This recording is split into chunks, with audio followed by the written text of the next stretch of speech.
من شرور أنفسنا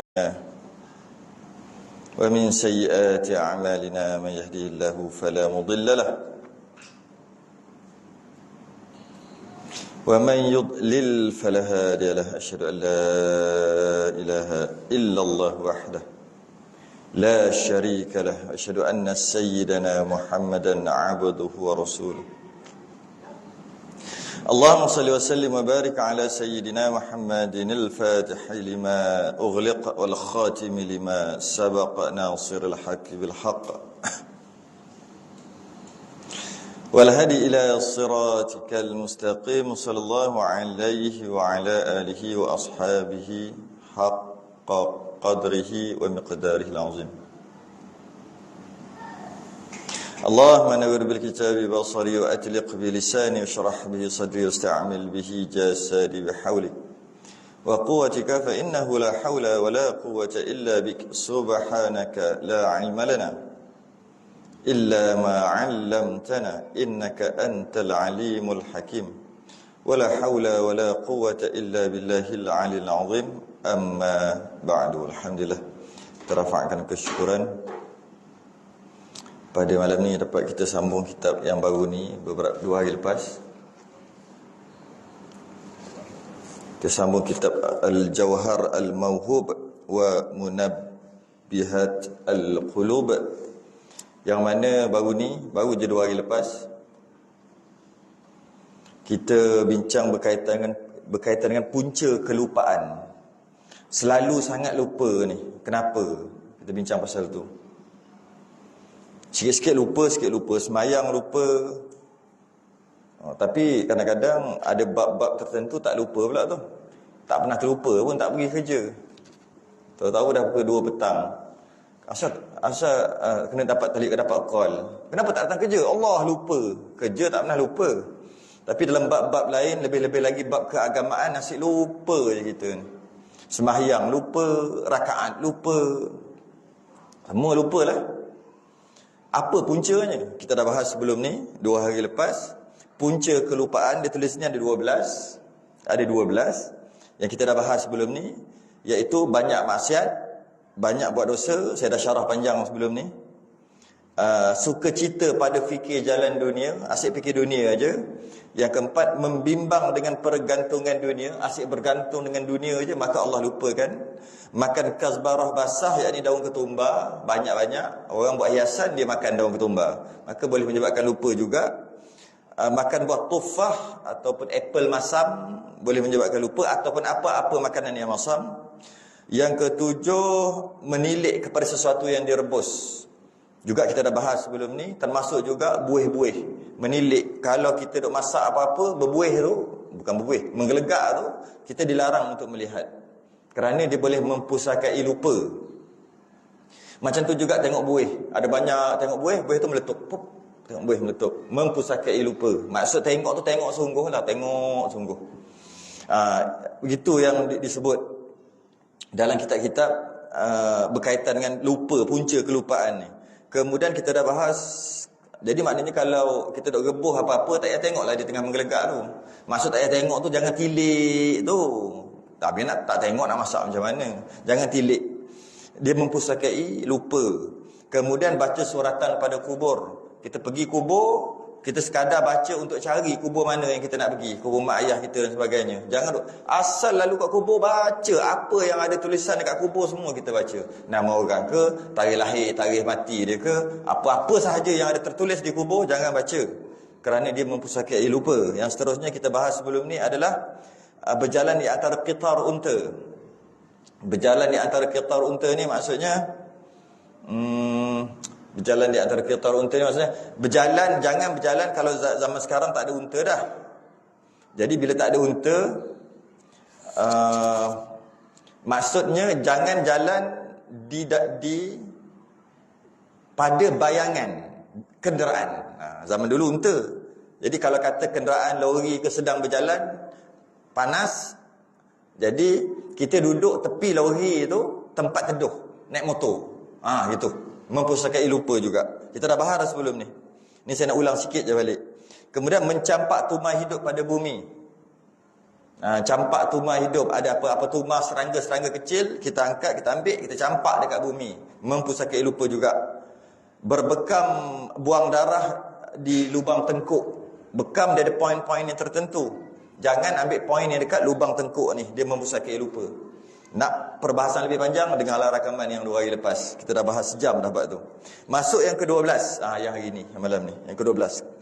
Kemunasabahan. Mengapa perkara tadi patut dielakkan kerana ia mempusakai lupa? Kemunasabahannya kerana apa? Saya dah bahas sebelum ni dah. 2 hari lepas. Sebab kadang-kadang kita fikir juga macam tak ada kena-mengena je. Apa kena-mengena makan ni jadi lupa sebagainya. Kita tak faham. Jadi sebenarnya ada kemunasabahan. Ada. Okay? Dan kita juga istilah orang Melayu pun ada, kita panggil petua. Petua-petua tu yang kita sambut petua-petua tu adalah sesuatu yang ada munasabahnya. Ada munasabah. Sama ada kita jumpa, tahu ataupun tak tahu. 11 perkara. Masuk yang perkara yang ke-12. Memakan sesuatu yang menambahi balgham, yakni seperti banyak minum air. Apa sahaja perbuatan makanan yang kita makan yang menambahkan balgham. Apakah dia balgham? Lendir, kahak yang ada kat tekak ni. Lendir-lendir. Jadi apa sahaja makanan atau minuman yang menambahkan lendir, kurangkan. Kerana dengan kita makan makanan atau minuman itu menyebabkan banyak lendir. Bila banyak lendir menyebabkan lupa. Itu yang mudah lupa tu. Maka kurangkanlah makan sesuatu yang menambahi balgham, istilah dia. Maka kurangkan makan lendir, kurangkan makan minum air supaya lendir itu kurang. Sebab dengan air yang ada dalam badan disebutnya seperti banyak minum air.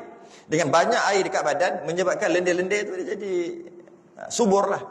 Kalau kurang air dalam badan maka baguslah. Maksud kurang ni bukan kurang sampai tak minum air. Jangan banyak minum air. Banyak dan sikit bergantung pada orang. Kalau orang kerja berlari, kerja tengah panas, sikit dia berbeza dengan orang yang kerja dalam aircon. Orang kerja dalam aircon minum 1 gelas air, dia kerja dalam aircon je. 1 gelas air ni sikit nama dia. Tapi kalau 10 gelas, banyak bagi orang kerja dalam aircon. Orang yang kerja tengah panas, 10 gelas dia tu biasa je, normal lah. Jadi tengok juga keadaan. Bukan kita kata asal banyak minum air je, jadi jangan banyak minum air. Tidak, dia bergantung juga. Jadi kalau dikata lebih daripada kebiasaan minum air tadi, kalau boleh kurang-kurangkan minum air. Ini berbeza dengan doktor suruh kita minum air banyak. Dan 8 hingga 10 gelas 8 hingga 10 liter. Wih, macam. Bukan kot, 8 hingga 10 gelas kot. Berapa liter? 1 liter, 2 liter. Saya tak ingat Tapi ada doktor dia maksyorkan banyak ni paling kurang. Lebih lagi bagus. Sedangkan perubatan-perubatan Islam tertambah dalam kitab-kitab Taurat yang lama mengatakan tak boleh banyak minum air. Tapi maksud banyak ataupun kena pandailah juga. Maksud kena minum sikit, maknanya minum 1 hari segelas aja. Melampau. Bukannya maksud minum tu sikit sangat, cuma jangan banyak minum air. Macam kita kan, pagi dah makan-makan minum air. Tak nama banyak minum air segelas, tak banyak pun. Lepas tu tengah hari kita makan-makan minum air, tak banyak lah namanya. Ini tak, pagi sarapan tu dah minum air dah. Lepas tu pukul 10, pukul 11 tu pergi minum air lagi. Mana? Ngopi. Minum air lah tu. Lepas tu tengah hari makan, minum air lagi. Lepas tu pukul 3, minum air lagi. Lepas tu air ada lagi, minum lagi. Malam, minum lagi. Minum itu. Sebelum tidur, minum lagi. Itu nama banyak minum air. Minum air berpada-pada, sekadar aja. Itu petua lah. Macam mana petua doktor tu, begitulah petua yang sebelum zaman doktor ni ada. Ketika 500 tahun lepas, 700 tahun lepas, mana ada doktor-doktor sekarang macam ni. Jadi mereka macam mana perubatan mereka? Mereka mengatakan begitu. Doktor yang sekarang mengatakan beza. Jadi tak ada masalah pun. Petua doktor, istilah saya guna petua lah. Petua doktor kata banyakkan minum air. Petua tabib yang terdahulu daripada doktor itu mengatakan kurangkan minum air. Kurangkan tu bukan sampai tak minum. Tak minum dia jadi masalah lain pula. Jangan banyak minum air. Dia kata kat sini, maka sekaliannya itu mempusakai lupa. Bukannya jadi apa pun. Dengan banyak macam tu menyebabkan senang lupa. Jadi tak apa, nak minum juga, minumlah. Lepas tu lupa. Macam mana? Itulah. Mempusakai lupa. Dia akan bahas, tengok dia bahas apa ni. Seterusnya. Kata qil, telah muafakat 70 nabi alaihimussalam telah muafakat akan bahawasanya banyak lupa itu daripada banyak balgham itu. Telah muafakat atas 70 orang nabi. Kita beriman dengan sains ke beriman dengan nabi? Ya, 70 orang nabi. Bahawasanya banyak lupa itu, selalu sangat lupa kerana banyak balgham. Balgham tadi lah lendir-lendir dalam badan. Banyak balgham itu daripada banyak minum. Sebab banyak minum, banyak balgham. Logik lah, lendir ni kalau ada air baru dia jadi lendir. Kalau air tu tak ada, dia jadi kering. Kan? Dan banyak minum itu daripada banyak makan. Kenapa pula banyak minum? Sebab banyak makan. Jadi nak tak nak kena kurang makan. Bila kurang makan, kurang minum. Bila kurang minum, kurang balgham. Bila kurang balgham, kurang lupa. Jadi kenalah dengan Nabi kita. Nabi kita makan apabila lapar, berhenti sebelum kenyang. Kena dah lah dengan sunnah. Jadi sebab tu oleh kerana itu nak mengelakkan daripada banyak minum, kurangkan makan. Samalah juga maksud kurangkan makan ni berbeza daripada setiap orang. Jangan kita straight sangat.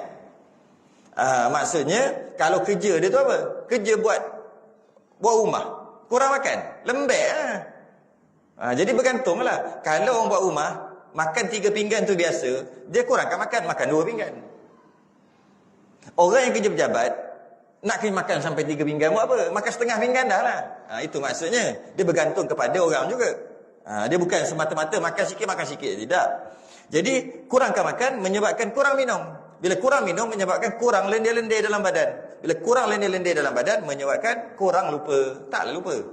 Ini bagi orang ada penyakit lupa. Sikit-sikit lupa. Bila sebut lupa, dia lebih kepada masalah agama. Lebih kepada pengajian. Mengaji-ngaji tak ingat-ingat. Hafal Quran tak ingat-ingat. Ni masalah ni. Bukan masalah keduniaan lupa, jadi sikit-sikit lupa, letak motor kat sini cari kat sini, bukan lupa tu. Lupa agama. Lupa rakaat. Apa lagi? Lupa surah. Apa lagi? Apa-apalah yang kita hafal berkaitan dengan keagamaan lupa. Ini dia punya petua. Ini petua dia. Jadi begitulah. Macam mana nak elak? Dia bagi petua lagi.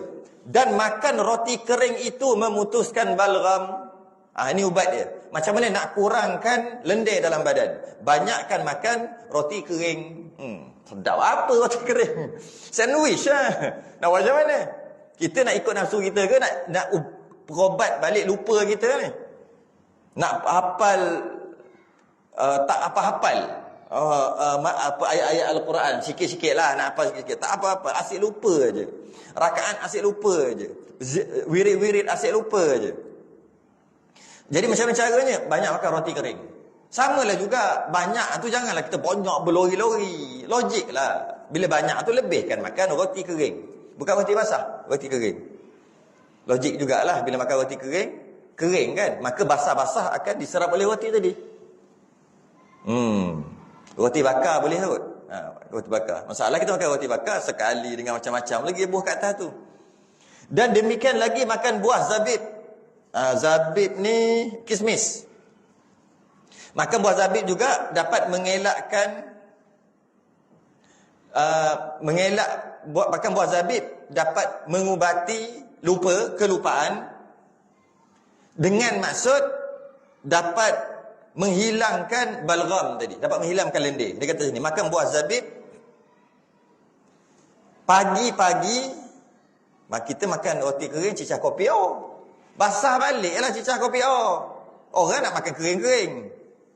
Ya, buah zabib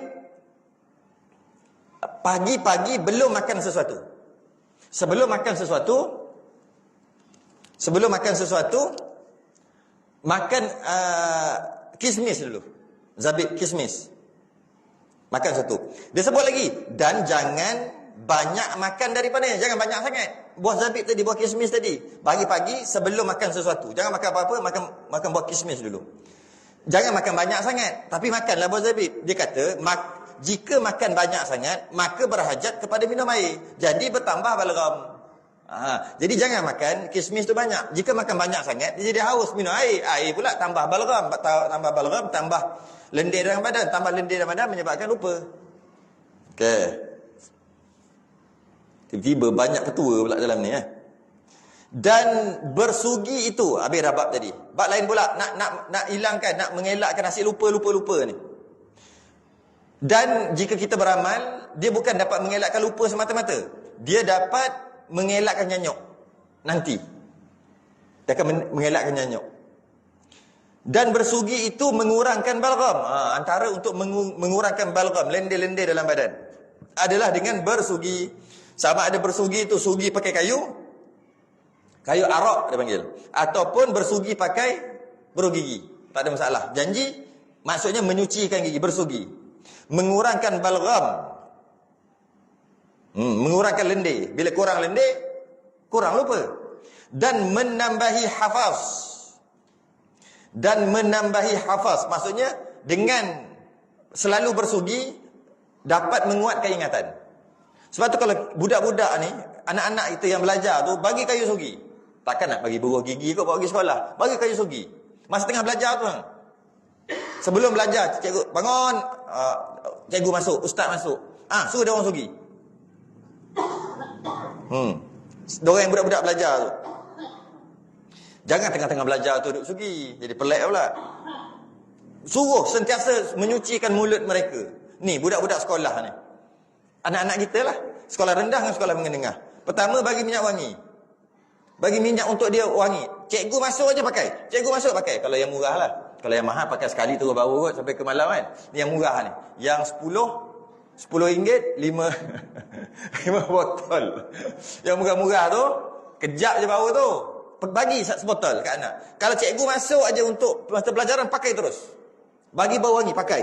Letaklah kat mana pun, buatlah macam mana pun. Lepas tu habis setengah jam 40 minit, cikgu keluar. Cikgu lain pula masuk, pakai lagi. Sebab murah punya. Kalau mahal punya, pakai masa nak pergi sekolah tu lah. Pakai sekali je lah. Ratus-ratus lah harga dia. Okay. Nanti budak tu duk basuh tangan, basuh hilang pula. Kena bagi juga. Satu, wangi-wangi. Yang kedua, bagi sugi. Supaya mereka bersugi ketika nak belajar. Jadi mulut rasa lain macam je, sugi. Kerana apa? Menambahi hafaz. Senang nak lekat. Kita percaya ke tak percaya ni? Sugi ni. Dan fasih lidah. Boleh fasih lah menuturkan apa-apa, kata fasih bercakap. Kerana bahawasanya bersugi itu sunat sunniyah. Bersugi itu adalah sunat. Sunnah lagi. Ada yang sunat, ada yang sunnah, ada yang sunat dan sunnah. Sunat dapat pahala, sunnah Nabi buat. Ni antaranya. Maka buatlah. Niat pula, niat nak ikut sunnah, dapat pahala lagi, dapat cerdik lagi, dapat fasih lagi dengan sugi. Termasuk minyak wangi tadi, mewangikan diri masa belajar. Kerana syaitan, iblis, dia tak suka wangi-wangi. Malaikat suka wangi-wangi. Jadi ketika belajar, pakai wangi, syaitan lagi, malaikat datang, malaikat rahmat datang.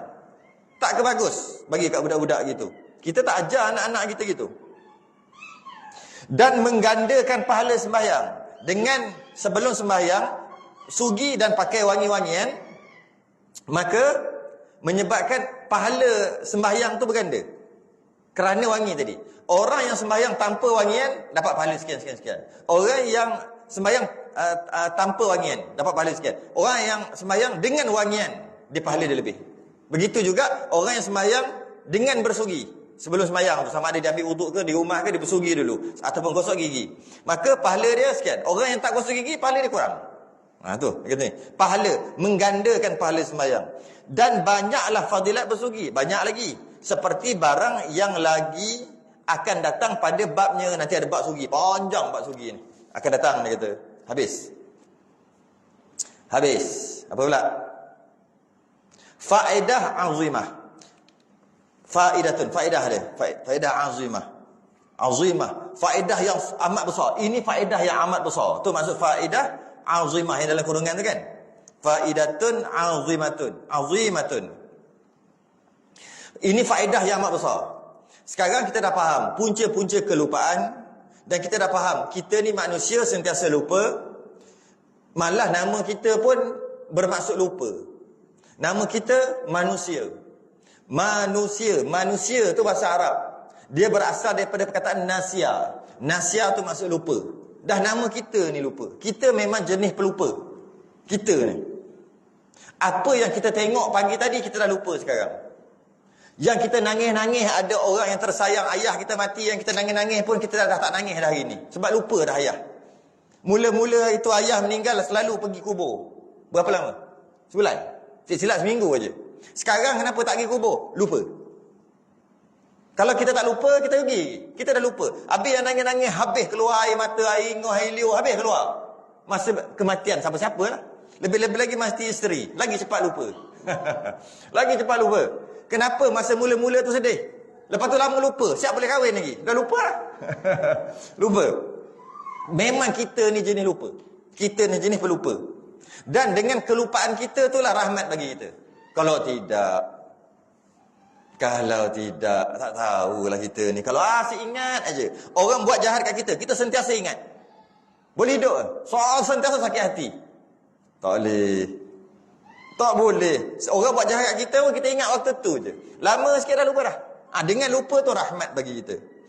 Jadi bila kita jenis lupa, ada keadaan yang memang kita nak bagi ianya lupa. Dan ada keadaan yang kita kalau boleh tak nak lupa. Kadang-kadang perkara yang kita tak nak lupa tapi kita lupa juga. Maka di sini ada caranya. Perkara tu kita tak nak lupa. Kita hafal Quran, kita tak nak lupa. Kita semayang, kita tak nak lupa. Tak nak ianya lupa. Ada perkara yang kita nak lupa, biarlah lupa lagi bagus. Ada perkara yang kita tak nak lupa. Perkara yang kita tak nak lupa dalam bab keagamaan, tiba-tiba lupa juga. Macam mana nak buat? Mari kita tengok. Kata Imam Al-Ghazali rahimahullahu ta'ala. Kata Imam Ghazali, barang siapa berkehendak hafaz segala ilmu halusnya dan kasarnya. Sesiapa yang nak hafal sama ada Al-Quran, hadis ataupun ilmu-ilmu agama, sama ada ilmu halus-halus, ilmu details atau ilmu yang kasar. Tak kira lah siapa nak hafal. Maka hendaklah disurat pada bejana yang suci. Disurat, ditulis. Saya sempat ambil ijazah cara untuk menulis di atas satu pinggan. Kaedah dekat negara kita, tanah Melayu ni, dia dikenali dengan nama kaedah rawatan pinggan putih. Dia panggil rawatan pinggan, bukan pinggang, pinggan putih. Ni boleh amal ni, buat bagi ke anak-anak untuk belajar. Kita boleh buat sendiri. Saya dapat buat dan cuba buat, memang sangat berkesan. Sangat berkesan. Kita beli kadang-kadang macam-macam mahal-mahal. Beli apa yang orang duk jual ni lah. Makan ni menyebabkan ingat untuk anak-anak, suplemen, vitamin. Kita sanggup beli mahal bagi ke anak. Dengan dakwaan, ianya dapat menguatkan ingatan, jadi cerdik dan sebagainya. Dakwaan je, malah kita nak percaya pun tak ada masalah. Tak ada masalah ke nak percaya ke tak nak percaya. Dakwaan tu sentiasa ada. Dakwa dapat menyebabkan budak tu lebih fokus dalam belajar dan sebagainya. Boleh ke? Tak ada masalah. Tapi kenapa kita sanggup habis beratus-ratus untuk suplemen untuk anak-anak belajar, sedangkan ada yang percuma? Kita kata boleh percaya ke? Kita kata balik, yang dok beli tu boleh percaya ke? Mana ada bukti betul-betul? Kita cuma okey je lah, makan je lah vitamin, makan je lah. Percaya ke dia punya petuanya mengatakan dengan kuat ingatan dan sebagainya? Alah, tak kisah, makan je. Sama lah juga dalam bab menulis sesuatu ayat pada pinggan putih dan dihapuskan tulisan tadi dan diminum dengan bacaan tertentu, boleh menyebabkan kuat ingatan. Sama aja. Kadang-kadang benda perkara macam ni kita tak percaya. Sebab tak masuk akal kita kata. Benda ambil air, lepas tu minum air. Kita tak percaya. Tapi vitamin kita percaya pula. Mana kita tahu betul ke tak betul? Sama juga, tak terbukti. Cuma nak percaya pun boleh. Tak nak percaya pun tak apa. Kita ni kadang-kadang kita tak percaya daripada perubatan Islam tu sendiri. Macam mana caranya? Dia kata kat sini, maka hendaklah disurat pada bejana yang suci. Dia kata bejana bekas, kita ambil piring lah, senang nak tulis. Bejana payah nak masuk tangan. Dan tulis apa? Akan Ar-Rahman, surah Ar-Rahman. Tulis tu Ar-Rahman. Ni boleh buat ni sebab saya ambil ijazah, saya boleh ijazah balik ni. Ar-Rahman 'Allamal Qur'an, khalaqal insan, buka Quran surah Ar-Rahman.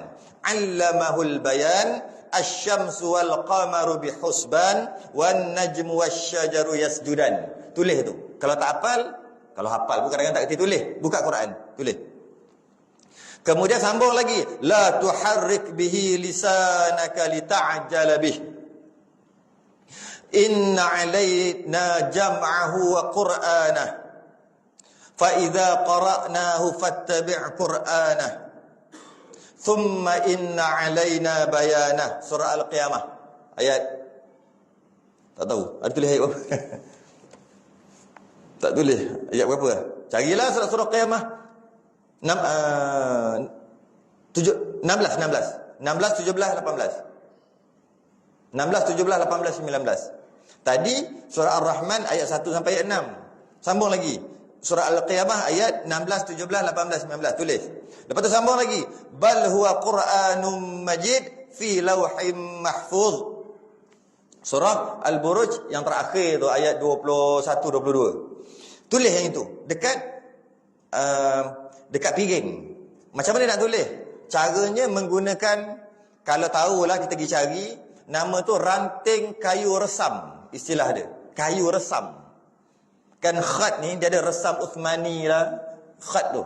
Khat menggunakan khat tulisan jenis rekah apa semua. Tulis kayu dia tu, ada dijual. Cara potong dia tu, potong sengit tu.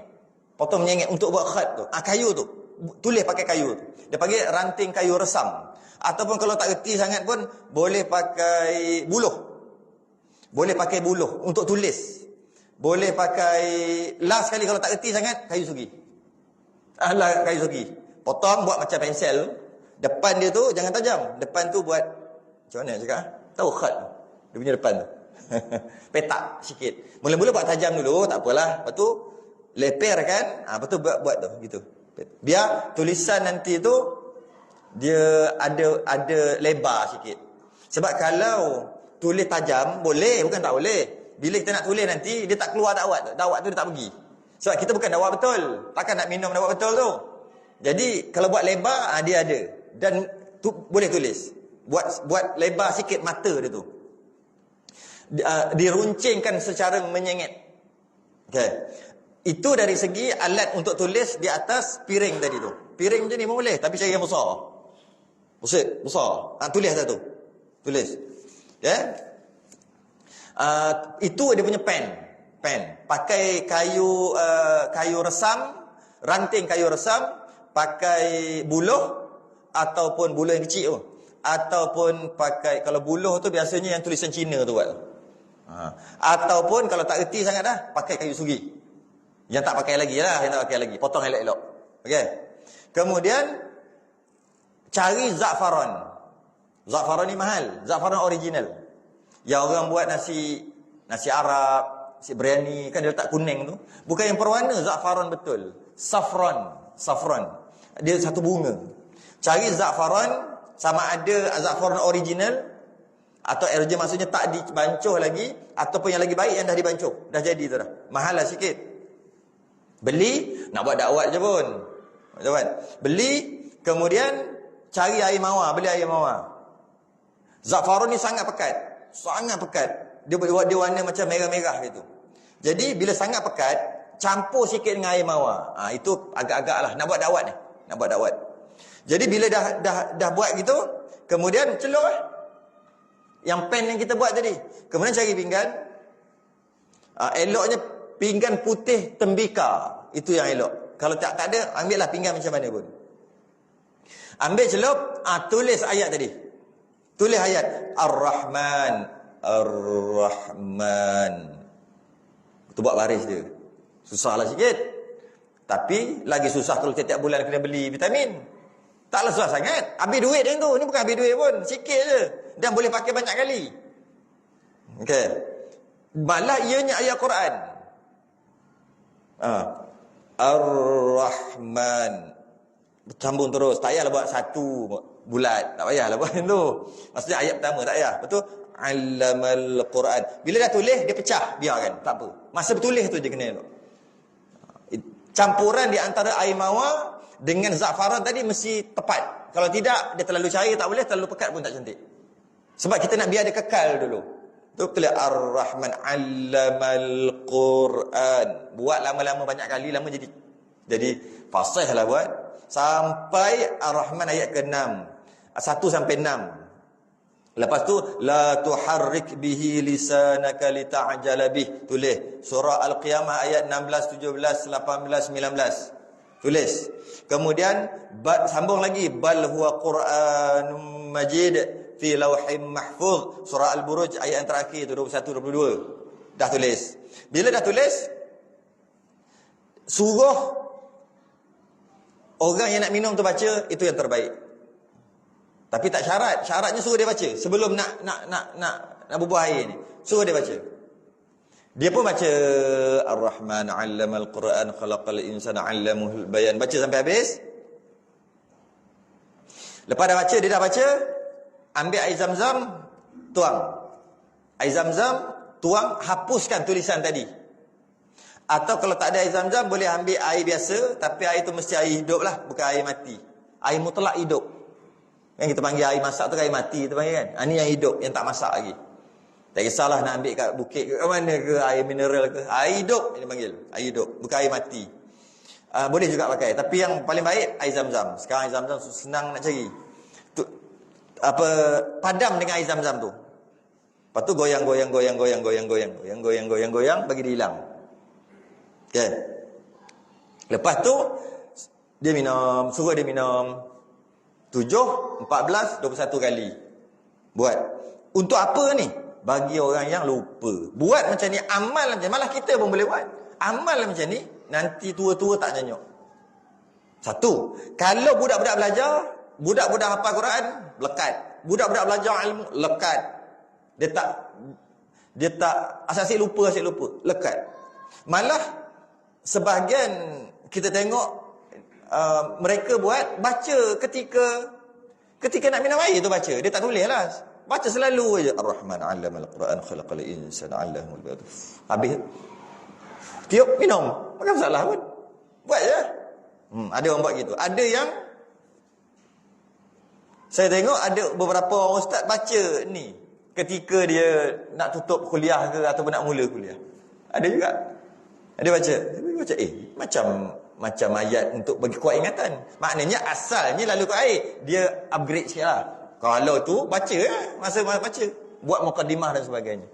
Ar-Rahman 'allamal Quran khalaqal insan 'allamahul bayan. Asy-syamsu wal qamaru bihusban wan najmu wasyajaru yasjudan. La tuharrik bihi lisanaka lita'jala bih. Inna alaina jam'ahu wa qur'anah fa idza qara'nahu fattabi' qur'anah thumma inna alaina bayanah bal huwa qur'anun majid fi lauhim mahfuz. Kalau ada masa kita boleh kaji kenapa ayat ni menyebabkan jadi ingat. Ada kemunasabahan dia. Cerita pasal lauh mahfuz kenapa?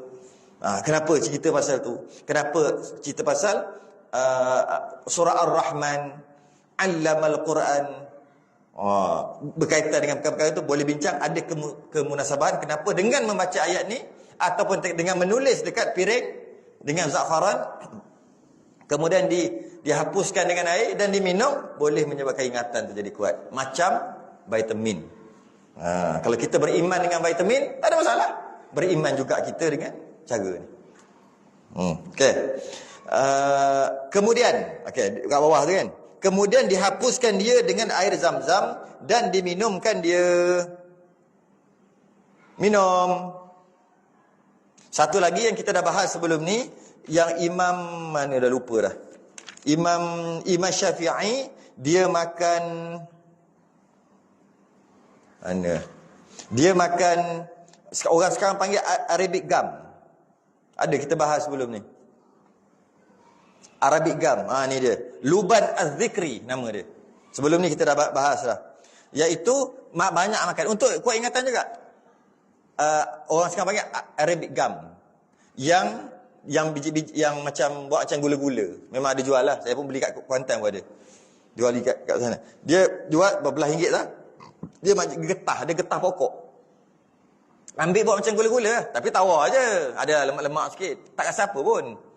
Kan? Imam Syafi'i ketika dia meninggal, ketika nak basuh mulut dia kan, nak mandi jenazah tu nak basuh mulut dia, ada benda tu kat celah gigi lagi. Maknanya Imam Ghazali sentiasa hafal. Imam Ghazali sentiasa makan benda tu. Malah kita tahu Imam Syafi'i ketika dia berjalan dia kena tutup telinga.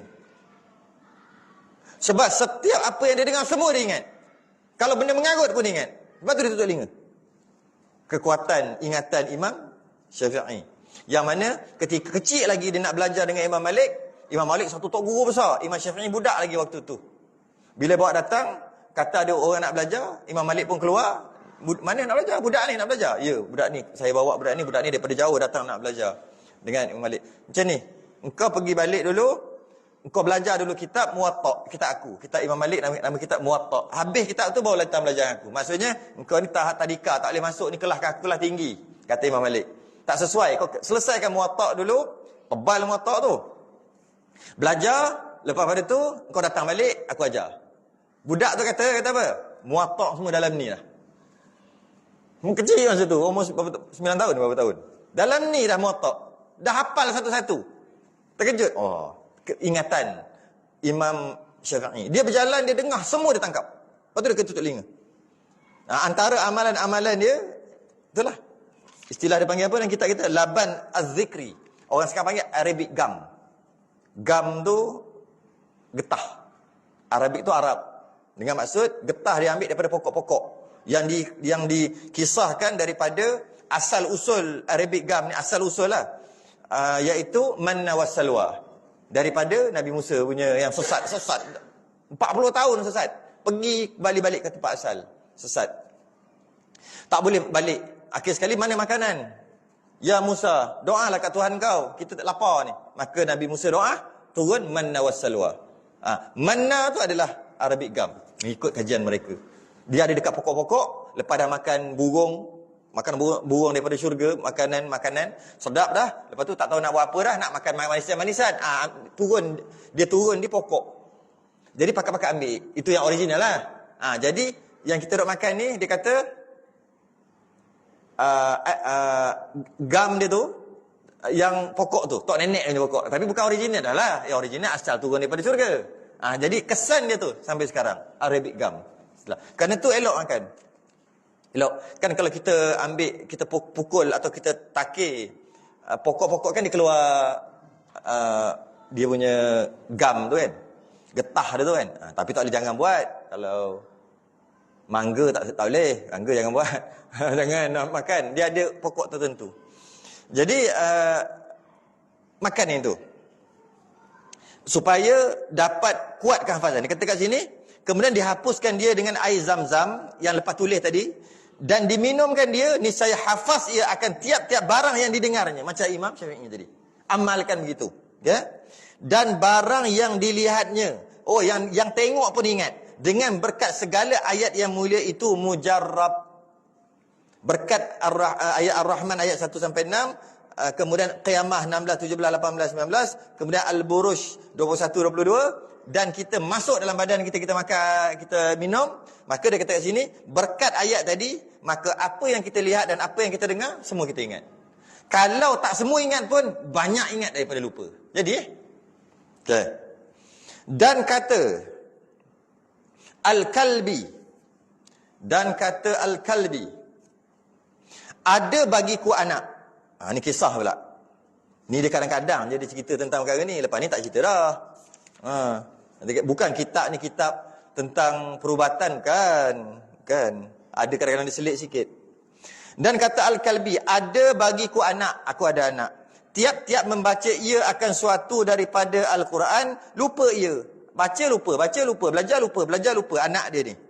Maka melihat aku di dalam tidurku akan orang yang berkata bagiku. Dia mimpi, ulama ni bermimpi lah. Surat olehmu, tulis olehmu akan Ar-Rahman 'allamal Quran, macam tadi sampai habis. Semua yang tadi itulah. Hingga akhir. Barang yang terdahulu sebut. Maka aku perbuat akan dia bagi anakku. Aku pun buatlah untuk anakku. Sebab anakku nasib lupa je. Maka hafaz ia barang yang didengarnya. Maka lepas pada tu, tak lupa dah. Normal dah balik. Maka memuji aku akan Allah Ta'ala. Okey, habis. Tu sedikit. Petua, orang Melayu panggil petua. Orang Arab panggil mujarrabat. Mujarrabat. Perkara yang orang sains kata try and error. Cuba jadi, cuba jadi, cuba jadi, cuba jadi, cuba jadi. Boleh tak kita kata gitu? Akhirnya kita kata, kau buat ni, mesti jadi. Boleh, adat kata. Tapi bukan mesti tu masuk garanti kan. Kita cuba. Tak ada masalah. Macam mana kita buat keduniaan kita sama aja. Kita pergi kerja, nak pergi ke Kuantan. Lalu ikut jalan Aluaka. Daripada sini, contoh lah. Lalu ikut jalan Aluaka. Dia pergi kat situ, sampai pejabat dia memang sampai elok aja. Tapi kalau lalu ikut jalan, saya tak ingat jalan apa, jalan straight ni. Asyik-asyik. Punchcard kerja dia, mesti merah. Dengan maksud jam. Dan banyak traffic light. Dia pun bagi petua dekat kawan dia. Engkau kalau nak pergi kerja, kau jalan ikut jalan ni. Mesti sampai. Tak jam. Kita, okey, kita beriman. Beriman dengan petua dia. Okey tak? Tak ada masalah pun. Kalau kita nak lalu jalan biasa pun silakan. Sama lah juga dengan makan makanan yang kita sebut tadi. Petua. Kita nak beriman. Ini kadang-kadang, tak boleh. Bab jalan reti pula. Boleh pula beriman dengan Waze. Boleh tak beriman dengan map? Percaya sangat map dia cakap. Merah. Sampai pukul 7.35 petang. Kita beriman. Kita percaya. Tak salah pun. Tapi terbukti ke? Mana tahu. Try dulu Tapi walaupun kita tak tahu, kita cuma percaya je dekat dia, kita pun tak lalu jalan tu, lalu jalan lain. Jalan lain jauh. Tapi jauh tak jam. Kita percaya sangat kat binatang tu. Betul binatang tu. Betul ke? Boleh jadi betul, boleh jadi tak betul. Salah ke percaya? Tak salah. Sama lah juga dengan perkara ni. Jangan makan apple masam yang kita baca tadi kan. Jangan makan apple masam nanti sebab lupa. Petua. Tak boleh percaya. Mana bukti? Mana bukti? Map ataupun Waze tu, dia kata jalan tu, jam merah, 5 minit, 10 minit. 20 minit jam. Mana bukti? Mana ada bukti? Kita percaya. Tak ada masalah. Bukan kata salah. Dalam bab-bab macam tu, kita percaya okey aja. Dalam bab-bab macam ni, kita tak boleh percaya. Mana percaya? Petua. Bukannya akidah. Bukannya tentang akidah. Tentang mujarrabat. Petua. Petua. Jadi sebenarnya tak ada masalah kita ni. Alah, makan apple lupa. Aku makan apple daripada dulu tak lupa-lupa pun. Dia kata, dia tak sanggup kata gitu. Kata gitu. Dah namanya petua. Kalau dah petua tu petua lah. Bukan suruh beriman, suruh iman sungguh. Jadi, sebenarnya tak ada masalah pun. Cara dari segi makanan-makanan yang kita bincang sebelum ini, yang untuk dielakkan. Dan perkara-perkara yang dibuatkan untuk kuatkan ingatan. Tak ada masalah petua-petua tu. Boleh amal. Tak ada masalah. Tak nak amal pun tak apa. Kan betul. Bukan hukum. Kadang-kadang kita tolak je. Tolak mudah-mudah je kita tolak. Okey. Ini i'lam. Ini bagus ni. Dia nak terangkan balik. Tadi cerita pelik-pelik kan. Macam tak masuk akal. Mana nak cerita. Dan dikata perkara tadi, ada banyak yang diambil daripada hadis juga. Okey. Tapi hadis tu mungkin dhaif. Maka dia nak cerita pasal tu. I'lam. Ketahui olehmu bahawasanya hadis yang dhaif itu. Kenapa dia tiba-tiba cerita hadis dhaif sedangkan tadi cerita tentang petua-petua? Sebab petua-petua tu kebanyakannya diambil daripada hadis dhaif. Apa maksud hadis dhaif? Hadis dhaif ni adalah hadis yang tak memenuhi syarat sahih dan hasan. Tapi dia masih lagi hadis. Bila sebut hadis, dia adalah perkataan Nabi ataupun perbuatan Nabi. Cuma periwayatan dia tu dhaif. Jadi bila kita sebut hadis dhaif, bukan bermakna tak boleh amal. Nak bagi tahu riwayat dia tu lemah. Bila riwayatnya lemah, nak amal boleh. Amal untuk apa? Kalau hadis tu hadis sahih, dia boleh beramal untuk sekian-sekian. Ada. Kalau ada hasan, dia boleh beramal dengan perkara sekian. Kalau dhaif, dia boleh beramal dengan perkara sekian. Jadi tak semestinya kalau hadis tu dhaif, terus tak boleh amal. Hadis tu diletak martabat dhaif kerana nak bagi tahu riwayatnya lemah. Bukan nak bagi tahu jangan amal. Ada orang salah faham. Jadi dalam bab-bab fadhail amal, untuk menggalakkan beramal, petua-petua, tak ada masalah hadis dhaif. Tapi hadis dhaif tak boleh digunakan bagi akidah, tak boleh digunakan bagi hukum hakam. Sah batal, tak boleh hadis dhaif. Sah batal, syarat-syarat hukum-hukum hakam, tak boleh. Hadis dhaif tak boleh. Dia tak sampai martabat tu. Dia kena martabat sahih ataupun hasan pun ada bahas lagi. Hadis dhaif Boleh pakai untuk fadail amal. Menggalakkan orang. Buat gini-gini, pahala 100 ribu. Boleh. Walaupun hadis tu martabat dia dhaif. Sebab untuk menggalakkan orang. Tak kacau orang pun. Tak apa pun. Cuma fikir dapat pahala je. Tu fikir dapat pahala. Tak kacau orang pun. Tapi kalau berkaitan dengan hukum hakam halal haram, dia ada kacau orang. Istilah kacau orang tu ada kena-mengena dengan orang. Tak boleh ni, haram. Sebab hadis ni. Hadis pula dhaif. Tak boleh. Bila nak kacau orang, dia kena hadis tu sahih ataupun hasan dengan bantuan hadis. Walaupun hadis hasan dengan bantuan hadis sahih juga. Yang itu pun kita serah ke ahli hadis lah yang membicarakan. Cuma ada orang salah faham, hadis dhaif dia kata hadis tak boleh amal. Bukan. Hadis dhaif tak boleh amal bagi akidah dan hukum hakam. Selain daripada tu boleh. Selain daripada tu boleh. Petua-petua boleh, kelebihan-kelebihan boleh. Kenapa kau baca ni? Sebab aku nak dapat 10,000 pahala. 10,000 pahala mati syahid. Kau tengok mana hadis ni? Hadis ni dhaif. Yalah dhaif. Oh, tak boleh amal. Boleh amal. Sebab pahala yang kita harapkan tu pun tak ada kacau orang pun. Kita mengharapkan aja.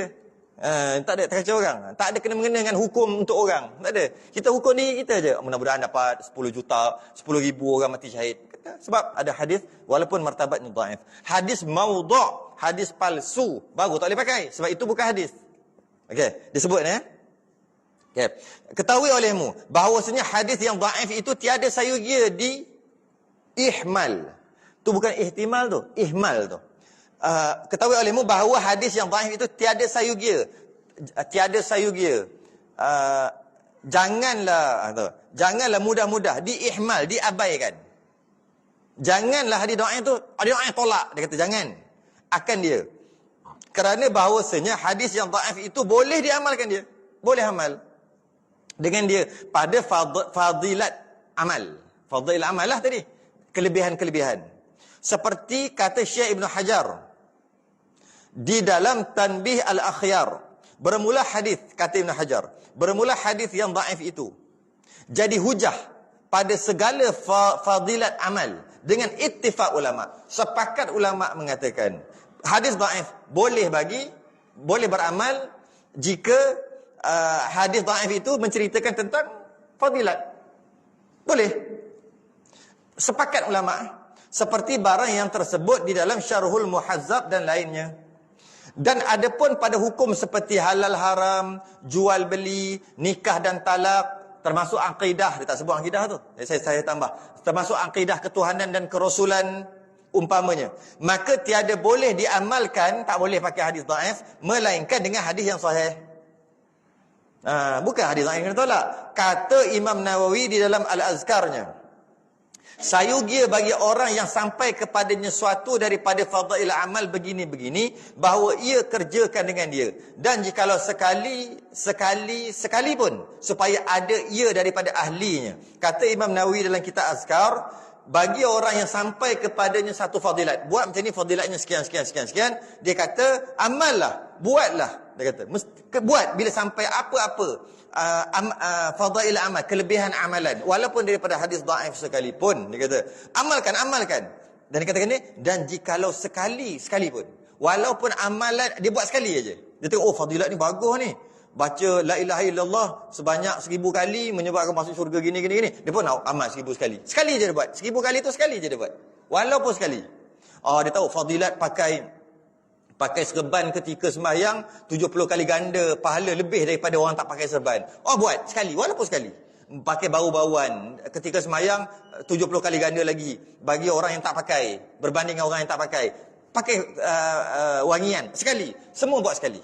Apa sahaja fadail amal yang kita dengar, yang sampai kat kita walaupun hadis dhaif, dia kata Imam Nawawi, buatlah walaupun sekali. Supaya ada ia daripada ahlinya. Supaya dia jadi ahli. Nanti kita nak jadi ahli, kita nak jadi orang yang mengamalkan sesuatu, kita akan kata kena banyak amal. Buatlah gitu hari-hari. Maka kita buat hari-hari tahajud. Maka barulah kita layak untuk mengatakan aku ahli tahajud. Ini bukan nak belagak, ini sekarang nak bagi tahu. Aku hari-hari buat tahajud, maka aku adalah ahli tahajud. Kalau buat sekali boleh panggil ahli tak? Tak boleh. Tapi sebenarnya dari segi fadail amal, buat sekali pun boleh panggil ahli juga. Ahli. Tujuan apa nak jadi ahli dalam sesuatu fadilat, sesuatu amalan ni? Bila kita jadi ahli dalam satu amalan, kita boleh claim, kita boleh dakwa, kita boleh pergi jumpa Nabi nanti kat padang mahsyar. Kita akan kata, aku umatmu. Kesan daripada ghurran muhajjalin, cahaya muka dan tangan aku ni. Aku mengamalkan sunnahmu. Sebab ada waktu tu, umat-umat Nabi yang tak dapat dekat dengan Nabi sebab malaikat halang. Kerana malaikat kata, dia ni umat kau betul, tapi sunnah kau dia tolak. Ajaran yang kau bawa dia tak dengar, dia tak ikut. Nabi kata, kalau macam tu, dia bukan umat aku, pergi jauh-jauh. Maka malaikat halang. Jadi kita akan berbahas gitu. Nanti kita akan jumpa Nabi, kita kata, aku umatmu, nak minum kat telaga Kautsar. Nabi ni, aku umatmu, aku mengamalkan sunnahmu, aku pakai serban. Padahal pakai sekali. Boleh. Aku pakai wangian, sebab kau suka wangi-wangian, padahal pakai sekali. Boleh. Apa sahaja yang Nabi buat, kita buat. Walaupun sekali. Itu maksud Imam Nawawi. Kalau jangan sampai apa-apa fadilat dekat kita buatlah walaupun sekali. Lepas tu kita boleh claim kita buat. Seolah-olah macam kita buat hari-hari. Tak apa janji buat sekali. Itu maksud dia. Dan daripada hadis Nabi SAW, sabdanya, barang siapa sampai akan dia daripada Allah Ta'ala kelebihan suatu, maka tiada ia bezakan dia, tiada mencapai akan dia, yakni kelebihan itu. Siapa yang sampai apa-apa kelebihan, amalan yang ada kelebihan, itu menandakan, dia kata kat sini, Allah nak sampaikan kat dia, ni kelebihan, buatlah. Buatlah kelebihan ni. Buat sebab ada kelebihan. Dan dia tak membezakan. Janji sampai je apa amalan dekat dia, dia tak membezakan. Oh, yang ni susah, yang ni senang. Dia buat semua. Maka dia dapat kelebihan yang besar. Dan setengah daripada orang salihin, orang-orang soleh, aku lihat akan Nabi SAW di dalam tidurku di sisi Ka'batullah. Pada sisi Kaabah, aku mimpi, kata seorang ni. Jumpa Nabi, Nabi duduk dekat Kaabah. Maka kataku, ya Rasulullah. Orang soleh mimpi ni. Ya Rasulullah, telah sampai akan kami daripada engkau bersabda. Telah sampai kat kami satu hadis. Mudah-mudahan kata gitu. Hadis ni hadis dhaif lah. Dia tanya Nabi dekat dalam mimpi dia. Barang siapa, ni hadis ni. Barang siapa mendengar akan hadis padanya, pahala begini-begini, maka diamalkan dia, padahal dia harap akan demikian pahala itu. Dan jikalau ia adalah hadis itu dhaif, batil sekalipun, yakni diberi pahala. Kata Nabi, kalau sampai kepada kamu dalam mimpi ni, kalau bukan, dia tanya, kalau sampai kepada aku fadilat beramal macam ni, dan aku beramal, walaupun hadis tu hadis dhaif, aku beramal dengan tujuan nak kepada fadilat tadi, adakah dapat? Dia tanya Nabi. Nabi kata apa? Sabdanya, bahkan, maksudnya dapat, demi bunyatul Kaabah tu, bunyatul Kaabah, binaan Kaabah, demi bunyatul Kaabah, ini tu maksud dalam mimpi tu lah, demi Kaabah ini, bahawasanya ia daripada aku, dan aku berkata dengan itu, dan aku berkata dengan dia. Demikianlah tersebut di dalam Jam'ul Al-Fawaid, cerita tu, kisah tu, berkaitan dengan fadail amal, fadilat-fadilat pada hadis dhaif. Boleh amal. Wallahu a'lam. Habis dah? Tak ada dah? Sampai tak? Masuk kita kelebihan la ilaha illallah. Tak ada dah? Ni bukan kitab cerita pasal fadilat, bukan. Bab yang kedua, pada menyatakan kelebihan la ilaha illallah. Lepas ni tak ada dah? Dia sekali-sekala dia akan selit yang tadi. Dia akan selit. Kelebihan la ilaha illallah, kita berhenti kat muka surat 15 lah kan. Kalau yang ni, kalau yang Jawi ni, bab ats-tsani fi fadilah la ilaha illallah. Fadilat la ilaha illallah, afdalul zikri la ilaha illallah. Fadilat dia apa? La ilaha illallah pula akan datang. Wallahu a'lam. Tunggu dulu. InsyaAllah kita sambung akan datang. Kita sudah ingat tasbih kafarah dan salatu subhanakallahumma hamdika asyhadu an la ilaha illa anta astaghfiruka wa atubu. Bismillahirrahmanirrahim. Al-'asr innal insana lafi khusr illa alladhina amanu wa 'amilus shalihat wa tawassaw bil haqqi wa tawassaw bis sabr. Assalamu alaikum warahmatullahi wabarakatuh.